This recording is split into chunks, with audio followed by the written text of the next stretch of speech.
ووarbixin kooban oo aanu ku eegi doono dadka qurbajooga reer awdal oo xilliga xagaaga dad fara badan oo kamid ay ku soo laabtaan magaalada Boorama iyo guud ahaan gobolkan Awdal dadkii ka soo jeeday kuwaasi oo isaga yimaada meelo kala duwan oo dunida guudkeeda kamid dadkaasi qurbajooga ayaa wadankooda waxa ay ka maqnaayeen 20 sano in ka badan oo dadkaasi qurbajooga markaas yaabo kala duwan marka ay halkan yimaadeen oo ay kamid tahay qaraabo salaan iyo qaarkood oo aad u tirayar oo iyagu wata mashaariic gaar ah in ay markaas sameeyaan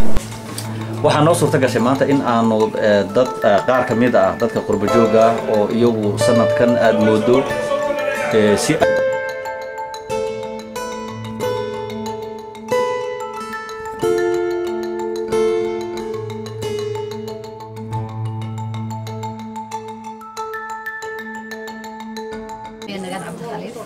iyo wadanka ka timid waxaan ka imid wadanka Canada imsas waxaan maqnaa muddo ilaa 16 sano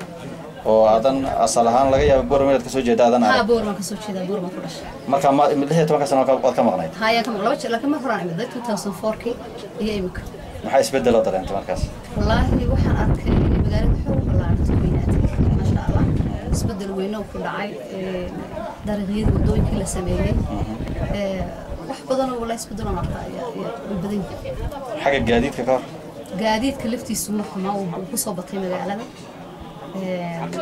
basas bay yeelatay bajaaj bay yeelatay oo iska ka jabo basaska oo marinaya ma fooshay ma raacdo bajaaj ma raac ma ka cabsad ma ereedan deganahay kama shaqeeyo wuxuu ka shaqeeyaa dhinaca xalane kunaga basaska ka shaqeeyo imika waxaad u timid dawin aad reerihii iyo soo salaanto mise waxa jira wax mashaariic oo aad wadato maal gashanaysaa jira may wax mashaariic oo mid waxa weeday waalidkayga jooga oo soo fiirsay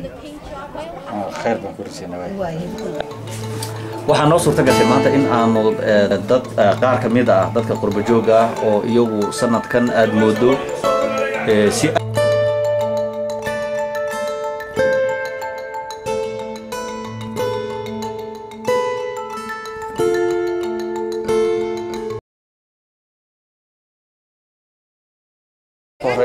rashid baan markaa qoraynaya adigoo walaal magacaaga iyo ku bilaabaya wadanka aad ka timiday marka ugu horeysa bismillaahir rahmaanir rahiim magacaygu waxa weeyaan Cabdulshiid Nuur Cusmaan can Sharaar waxa kamid ah wadanka Norway magaalada Oslo imsa sanadood baad ka maqnaydeen wadanka 18 sano ka maqnayd wadanka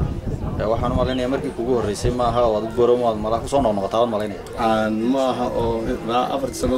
u dambeysay sanadoo Boorama bisha xagaaga